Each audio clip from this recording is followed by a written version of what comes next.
समाज में अक्सर यह माना जाता है कि सेक्सुअल समस्याएं सिर्फ पुरुषों को होती हैं, लेकिन यह सच नहीं है। आज की चर्चा में हम डायबिटिक न्यूरोपैथी, एंडोथेलियल डिसफंक्शन और सेक्सुअल वेलनेस पर बात करेंगे। भारत की ICMR और अमेरिका की अमेरिकन डायबिटीज एसोसिएशन के आंकड़े बताते हैं कि टाइप 2 डायबिटीज से प्रभावित 50% से लेकर 75% पुरुषों को जीवन में कभी न कभी इरेक्टाइल डिसफंक्शन का सामना करना पड़ता है। आज की चर्चा में हम विशुद्ध रूप से मेडिकल साइंस के आधार पर समझने का प्रयास करेंगे कि हाई ब्लड शुगर किस तरीके से हमारी नसों और हार्मोन्स के साथ खेल खेल रहा है।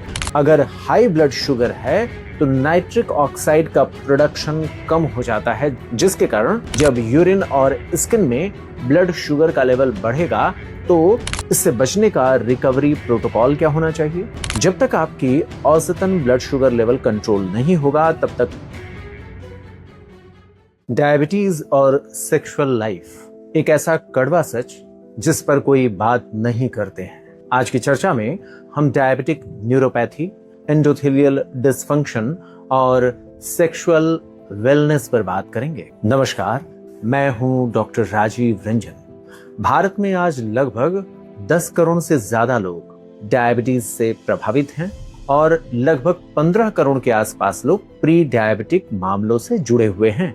जब भी डायबिटीज की बात आती है तो हर कोई मीठा छोड़ने, इंसुलिन लेने और किडनी और दिल को बचाने की सलाह देते हैं, लेकिन एक ऐसा विषय भी है जिस पर कोई खुल करके बात नहीं करते हैं और वो है सेक्सुअल लाइफ पर डायबिटीज के हमले को लेकर के। हॉस्पिटल की OPD में हर दिन कई लेडीज और जेंट्स ऐसे होते हैं जो अंदर ही अंदर घुट रहे होते हैं। उनका ब्लड शुगर भले ही 200 के आसपास आ रहा होता है, लेकिन उनकी सेक्सुअल लाइफ, पर्सनल लाइफ बुरी तरीके से प्रभावित हो रही होती है। आज की चर्चा में हम विशुद्ध रूप से मेडिकल साइंस के आधार पर समझने का प्रयास करेंगे कि हाई ब्लड शुगर किस तरीके से हमारी नसों और हार्मोन्स के साथ खेल खेल रहा है और इसका 100% साइंटिफिक इलाज क्या हो सकता है। तो चलिए अपनी चर्चा की शुरुआत में हम समझने का प्रयास करते हैं डायबिटीज किस तरीके से पुरुषों और महिलाओं को प्रभावित कर रहा है, जिसके कारण उनका सेक्सुअल लाइफ प्रभावित हो रहा है। चलिए पुरुषों में इसके असर पर बात करते हैं। यह करता है एंडोथेलियल डैमेज और इरेक्टाइल डिसफंक्शन। हमारे आदरणीय प्रबुद्ध दर्शकों, पहले यह जानिए कि भारत की ICMR और अमेरिका की अमेरिकन डायबिटीज एसोसिएशन के आंकड़े बताते हैं कि टाइप 2 डायबिटीज से प्रभावित 50% से लेकर 75% पुरुषों को जीवन में कभी न कभी इरेक्टाइल डिसफंक्शन का सामना करना पड़ता है। यह कोई मानसिक कमजोरी या उम्र का असर नहीं है। इसके पीछे 2 अलग अलग बायोकेमिकल कारण होते हैं। पहला, एंडोथेलियल डिसफंक्शन। जब ब्लड में ग्लूकोज लगातार हाई रहता है तो यह जेनाइटल यानी प्राइवेट पार्ट तक ब्लड पहुंचाने वाली बारीक ब्लड वेसल्स की भीतरी परत, जिसे एंडोथेलियम कहते हैं, उसे सख्त कर देता है। बात समझें, इसी बात को एंडोथेलियल डिसफंक्शन कहा जाता है। ब्लड में जब शुगर हाई रहेगा तो हमारे जो प्राइवेट पार्ट्स होते हैं वहां की बारीक ब्लड वेसल्स की भीतरी परत सख्त होने लगती है, जिसके कारण वहां एक्साइटमेंट के समय ब्लड का फ्लो प्रॉपर न होने के कारण इरेक्टाइल डिसफंक्शन की समस्या देखने को मिलती है। इतना ही नहीं, नाइट्रिक ऑक्साइड की कमी भी देखी जाती है। एक स्वस्थ शरीर में नाइट्रिक ऑक्साइड ब्लड वेसल्स में जा करके उनके फ्लो को बढ़ाता है, ब्लड वेसल्स को डायलेट करता है। अगर हाई ब्लड शुगर है तो नाइट्रिक ऑक्साइड का प्रोडक्शन कम हो जाता है, जिसके कारण प्राइवेट पार्ट के ब्लड वेसल्स आसानी से डायलेट नहीं हो पाती हैं, वहां ब्लड का फ्लो पूरी तरीके से नहीं हो पाता है, जिसके कारण तनाव में कमी देखी जाती है।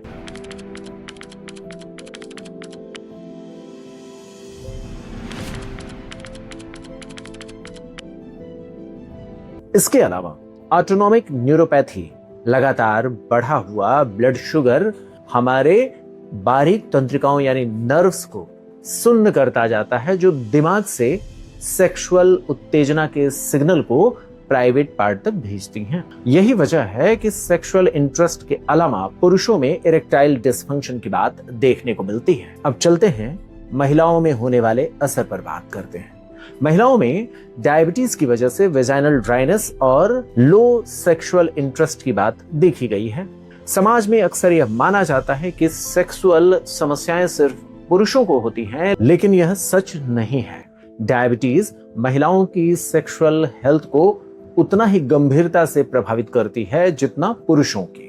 इसमें होता है vaginal dryness. High blood sugar के कारण जो जननांग है, पेल्विक एरिया है, वहां पर ब्लड सर्कुलेशन कम हो जाता है, जिससे नेचुरल ल्यूब्रिकेशन बनना कम हो जाता है। इसकी वजह से संबंध बनाते समय ज्यादा पीड़ा, दर्द का एहसास होता है। इतना ही नहीं, बार बार ईस्ट का इन्फेक्शन होना भी आम बात होती है।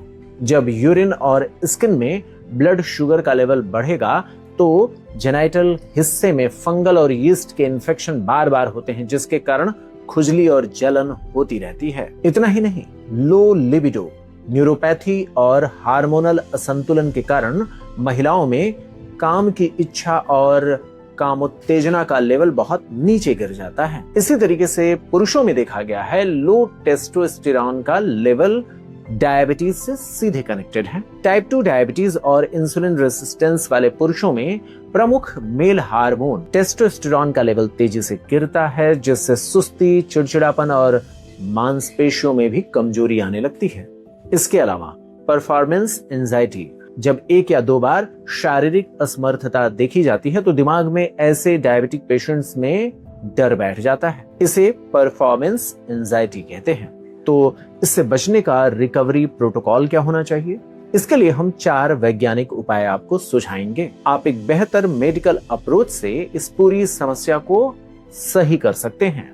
इसमें पहला नियम बनाइए, अपने HbA1c को 7% के नीचे लाइए। जब तक आपकी औसतन ब्लड शुगर लेवल कंट्रोल नहीं होगा, तब तक कोई भी ताकत की दवा काम नहीं करेगी। नियम नंबर 2, नाइट्रिक ऑक्साइड को बूस्ट कीजिए। अपनी डाइट में बीटरूट, चुकंदर, अनार और L-आर्जिनिन से भरपूर खाद्य पदार्थों को शामिल कीजिए, जो हमारे ब्लड सर्कुलेशन को फैला करके ब्लड का फ्लो प्राइवेट पार्ट तक ज्यादा बेहतर करेंगे, जिसके कारण इरेक्शन बेहतर तरीके से होता है। नियम नंबर 3, पेल्विक फ्लोर एक्सरसाइज। रोजाना 10 से 15 मिनट की कीगल एक्सरसाइज पेल्विक एरिया के मांसपेशियों और नसों में ब्लड सर्कुलेशन को 30% तक सुधार देती है। यह कीगल एक्सरसाइज महिलाओं में बहुत बेहतर रिस्पांस दर्शाती है। नियम नंबर 4, डॉक्टर की सलाह से कुछ मेडिसिन आप ले सकते हैं, जिसमें PDE5 इनहिबिटर्स और हार्मोनल थेरेपी का सहारा। संकोच मत कीजिए, अपने बेहतर इलाज के लिए डॉक्टर से बात कीजिए। डॉक्टर आपकी स्थिति के अनुसार सही डोज में दवाएं या हार्मोनल थेरेपी शुरू कर सकते हैं। तो आज की चर्चा का निष्कर्ष क्या हुआ? हमारे आदरणीय दर्शकों, आज की चर्चा का मुख्य संदेश यही है कि डायबिटीज के कारण आने वाली सेक्सुअल कमजोरी को किसी शर्म से मत जोड़िए। यह प्योरली एक मेडिकल कंडीशन है।